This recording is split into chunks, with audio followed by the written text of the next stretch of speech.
धन्यवाद। मंच पर सुशोभित अलग अलग संगठनों के नेता लोग, अध्यक्ष मंडल और मेरे सामने बिहार के कोने कोने से आए अलग अलग किसान संगठनों के नेताओं, वर्कर्स, बहनों, बच्चियों, एक तो जो प्रस्ताव पास किया है उसमें मेरा एक सजेशन है, अगर बिहार के साथी इसको ठीक समझे तो ऑल इंडिया में हमें फसल बीमा का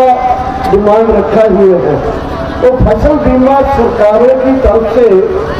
मेनली सहयोग करके किसान की हर फसल का बीमा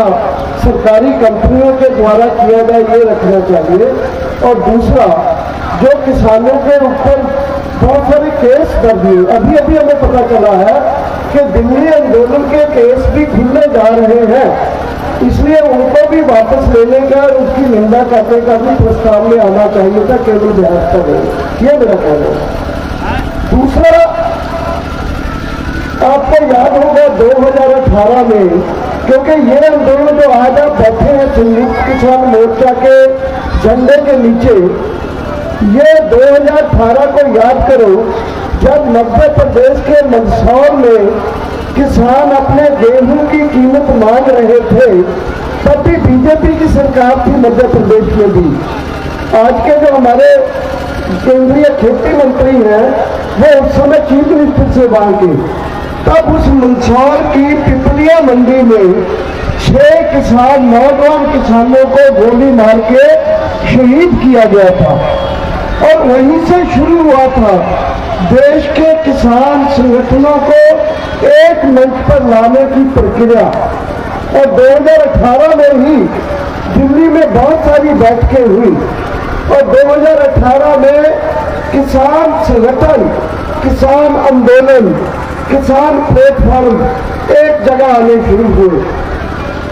और जल्दी ही 2020 मार्च में कोरोना लॉकडाउन शुरू हो गया, आंदोलन चल रहा था। और जैसे मेरे साथियों ने बताया है कि कोरोना लॉकडाउन के बावजूद भी पंजाब के किसान संगठनों ने उस मोर्चाबंदी को जारी रखा। और वो मोर्चाबंदी में अलग अलग पहलुओं के ऊपर लोगों ने रोशनी डाली है कि कैसे एक छोटी किसान पंचायतों के बाद जब ऐलान हुआ कि 25 सितंबर को पंजाब बंद किया जाएगा, पूरा पंजाब बंद, फिर ऐलान किया गया पूरे पंजाब के टोल प्लाजे खोल दिए गए, अडानी और अंबानी के कारोबार बंद कर दिए गए, रेल यात्रा पूरी बंद कर दी गई और बीजेपी के नेताओं के घरों के सामने पक्के मोर्चे लग गए। और ये आंदोलन फिर दिल्ली को चेतावनी देने लगा कि अब हम 26 नवंबर को दिल्ली की तरफ आएंगे।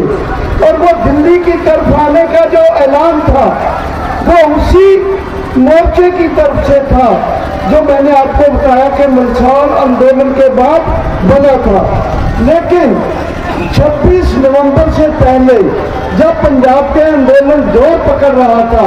तब किसान संगठनों की एकता बननी शुरू हुई। और ये मैं बताते हुए आपको ये बताना चाहता हूँ कि ये 7 नवंबर की बात है 2020 की। 7 नवंबर 2020 को पूरे देश के किसान संगठन एक मंच पर इकट्ठे हुए और वहां सोचा गया कि इसको नाम क्या दिया जाए। तब 7 नवंबर 2020 को संयुक्त किसान मोर्चे का नाम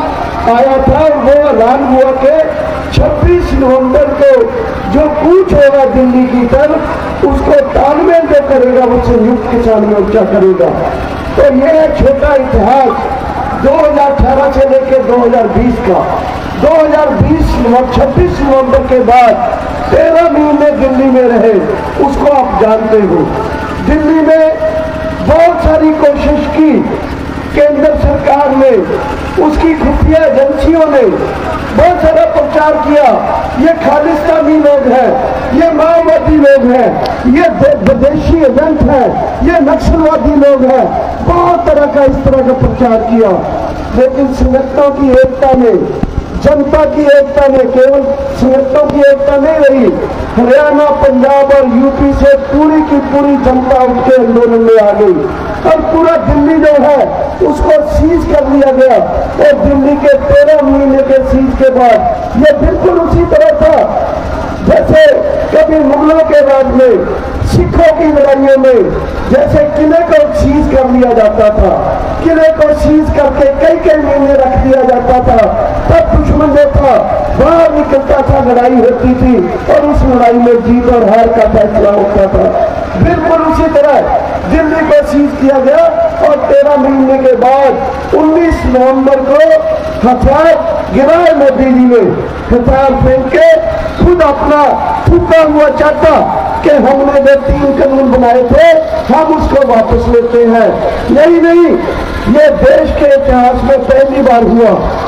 कि दिल्ली की संसद में बनाए गए कानूनों को दिल्ली की संसद में इस पास करके रद्द किया गया। ये आपकी ताकत से हुआ, आप किसानों की ताकत से हुआ। और साथियों, अभी देखिए, अगर किसान आंदोलन जब हम दिल्ली से निकले वापस, तब हमने 3 कानून के साथ साथ एमएसपी का मुद्दा रखा था, बिजली के स्मार्ट मीटरों का मुद्दा रखा था,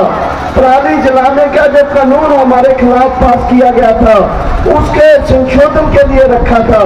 3 कानून वापस हुए। हमने दूसरी मीटिंग में ही संपूर्ण कर्जा मुक्ति, संपूर्ण फसल का बीमा, किसान को 10,000 पेंशन और ये जमीनी अधिग्रहण का मुद्दा है, इसको लेकर और कुछ और मुद्दों को लेकर पूरा चार्टर जो था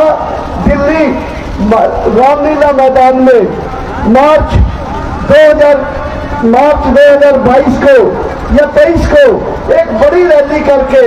वो एक चार्टर हमने ऐलान किया था। तब हमने सरकार को भेजा था और आज वही जो चार्टर है, डिमांड है हमारी, वो संयुक्त किसान मोर्चे की है। और मैं ये आपको बताना चाहता हूँ कि संयुक्त किसान मोर्चे का 3 महीने पहले दक्षिण के 5 राज्यों तेलंगाना, आंध्र प्रदेश, केरला, तमिलनाडु और अपना कर्नाटका 5 राज्यों का सम्मेलन हुआ। सभी संगठनों ने एक मत होकर कहा कि लड़ाई लड़े हम एक साथ होकर और दिल्ली को फिर छुपाया जाए। फिर कलकत्ता में सम्मेलन हुआ 4 राज्यों का, बंगाल, बिहार, झारखंड और उड़ीसा का। यहाँ वहां भी ये लोगों ने कहा कि चलो दिल्ली के खिलाफ फिर लड़ाई लड़ी जाए, लेकिन अभी तैयारी की जरूरत है। जैसे पहले वक्ताओं ने कहा कि पहले पंजाब, हरियाणा, पश्चिम यूपी मुख्य रूप से दिल्ली को सीज करके घेर के बैठे थे। बेशक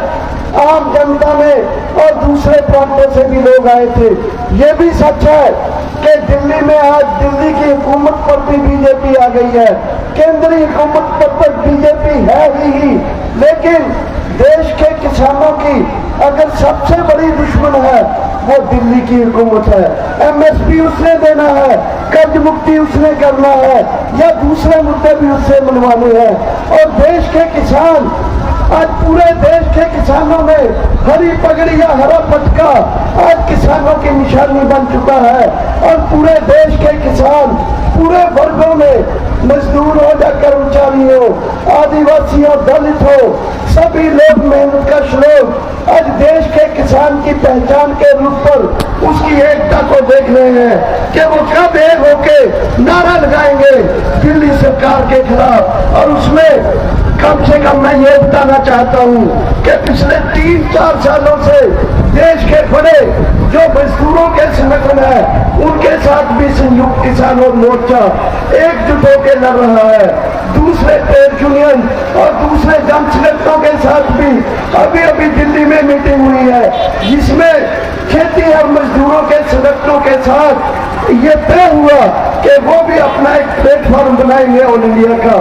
जब भी किसानों, खेती और मजदूरों और दूसरे ट्रेड यूनियन का मोर्चा जब नारा एक साथ लगेगा, मैं दावा करता हूँ कि पूरे देश के लोग उठ खड़े होंगे और देश के लोग खड़े होकर एक ऐसी तरफ बढ़ेंगे दिल्ली की तरफ, एक क्रांति होगी, लड़ाई होगी और ये देश में जो एक तरह का फांसीवादी राज, बोलने पर पाबंदी, कानून बना के लोगों को जेल में रख देना और बड़े बड़े तरह तरह के कानून बना के लोगों की जनवादी जो अधिकार है उनको कुचलना, मनुष्य जो उनके ह्यूमन राइट्स है उनको कुचलने की जो कोशिश दिल्ली की हुकूमत कर रही है, वो किसानों के साथ साथ पूरे देश के लोगों की, उदाहरण के लिए जैसे साथियों ने बोला, वो पंजाब हो या बंगाल हो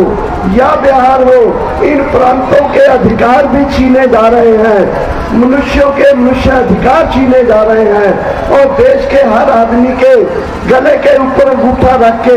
कुछ कहने के लिए, खाने के लिए, बोलने के लिए, पहनने के लिए मजबूर किया जा रहा है। ये एक तरह का फांसीवाद की तरफ हमारा देश बढ़ रहा है और इसमें किसान ताकत, किसान आंदोलन, किसान एकता, संयुक्त किसान मोर्चा एक रीढ़ की हड्डी का काम करेगा और रीढ़ की हड्डी के ऊपर जो दिमाग है उसका भी काम करेगा और साथ ही साथ अदर मेहनत कश लोगों को,